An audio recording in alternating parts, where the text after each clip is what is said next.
Welcome back to the Global Landscapes Forum 2019 here in Accra. We're approaching the end of our two-day event where we are working to restore Africa's landscapes from the ground up. I'm Natasha Elkington, your video host for the past 2 days. And this afternoon, I have the pleasure of speaking with Salima Mahamoudou. Thank you, from Niger, who is a research analyst with the World Resources Institute, WRI. Salima's a restoration expert, and you lead the restoration work in Francophone countries, specifically Cameroon, Niger. And you're actually going to Niger in 2 days. I am. Yes, you are. Well, thank you for joining us. Thank you so much for having me. Great. So let's begin with, how is land degradation affecting people in Niger? Well, as you know, Niger is placed in the Sahel, so really at the core of degradation and just land scarcity in general. So Niger particularly have been hit by degradation for many years.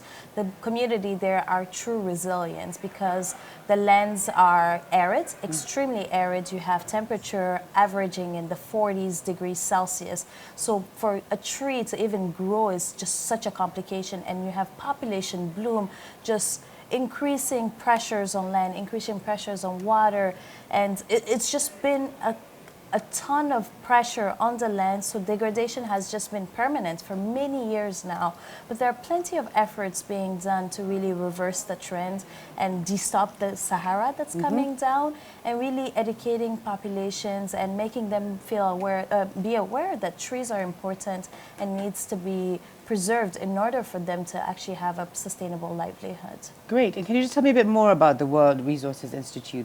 What's the main work that you're focused on? Yeah, so we are a research institute that is a do tank and a think tank.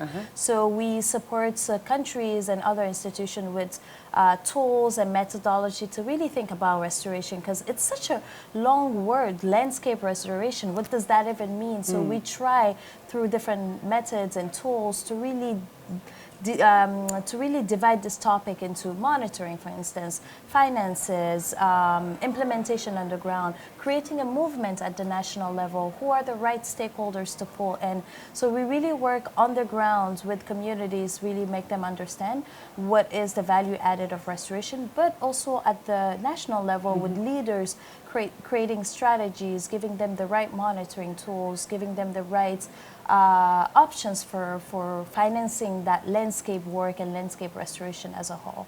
Okay, wow, interesting. So you mentioned that there's some work that you're doing in terms of restoration, like in the Sahel and Niger. What kind of work are you into in terms of restoring landscapes? Yeah.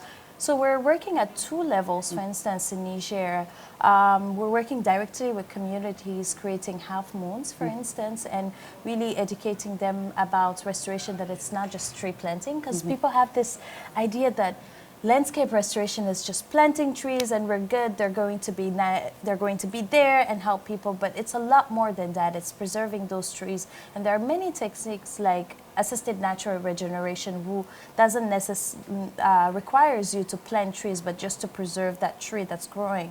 We're also doing radio shows where we're bringing champions of restoration, telling the stories, because we've learned that when it comes from a third party, like an institution or an outsider, as they say there, it just doesn't sink in. They see it as just us feeding them information. So we work with the champions of restoration who have mastered these skills, who have reversed restoration, to share their stories, share their challenges, and allow other members to ask questions. Okay, great. So it's also using indigenous wisdom, right, from long time ago, like basically going back to the grassroots. Is that sort of part of it? Like I find in Africa we have NGOs coming in, like you said, with information, and then we forget the local communities on the ground. But now we're realizing with this crisis that it's actually local communities have the knowledge of how to restore land. Yes.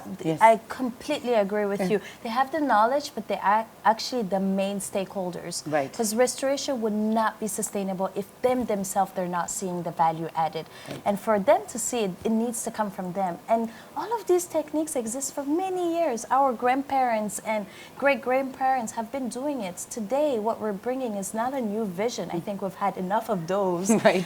It's just twisting it and really adapting it to the context, adapting it to the pressure that's having, whether it's human pressure or ecological pressure, and most importantly, connecting the dots. Because there are a lot of successes in all villages. You will find that one farmer that was able to do amazing, but you go to the village right next to it and they're clueless. So we're connecting the dots, connecting the efforts, and really making sure that it's a movement. I like to call restoration an uncontrolled disease. I want it to take on and then just spreads. Right. And that is the beauty of restoration, and that is what's going to make us reverse degradation and desertification as a whole. Okay, great. So I was going to say, like, what has been the history of restoration success there? Like, do you have any success stories you want to share?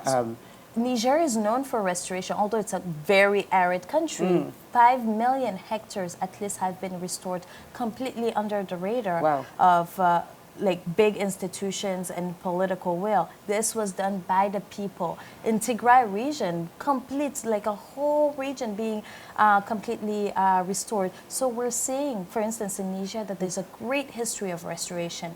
But we're also seeing that history has stopped, in the past. Like today, we are there still struggling.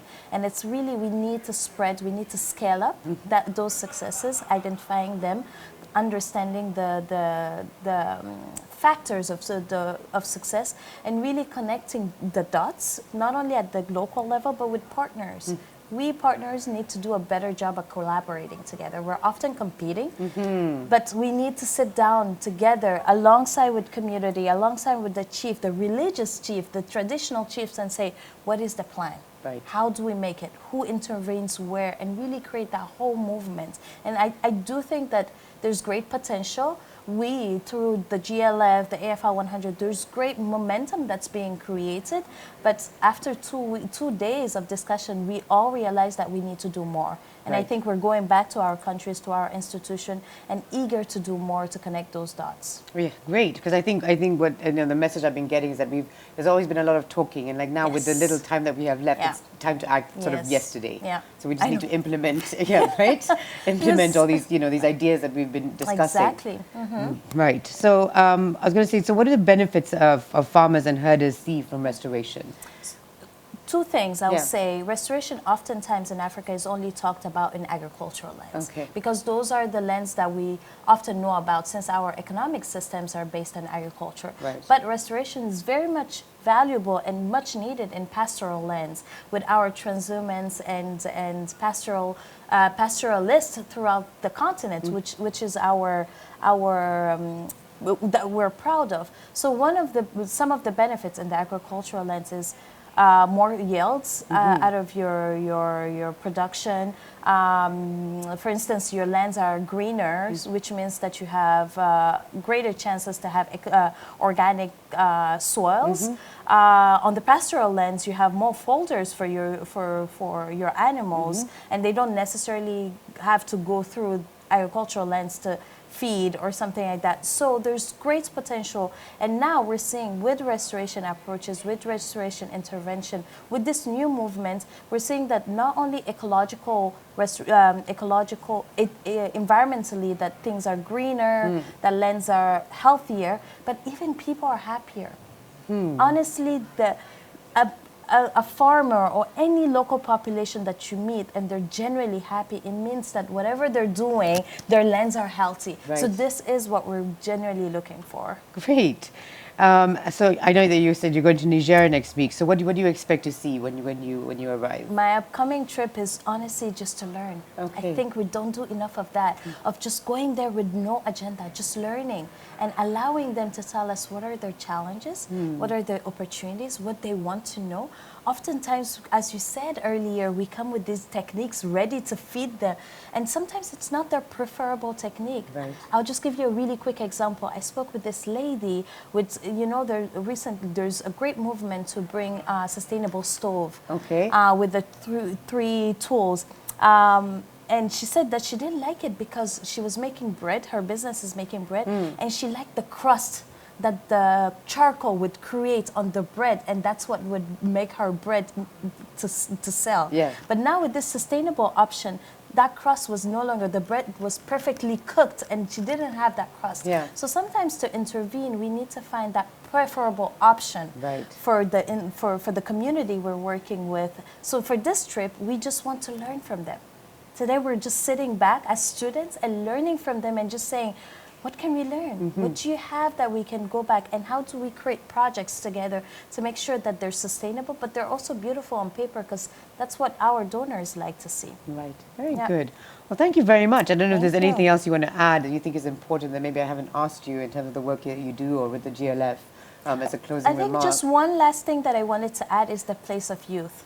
I think with GLF this year and even EFA 100, we have a lot of participation from the youth, which is a breath of fresh air. Totally. Like, it's amazing because it allows us to see restoration and this whole movement of landscape restoration in another glance. Yes. They bring innovation, they bring excitement, dedication.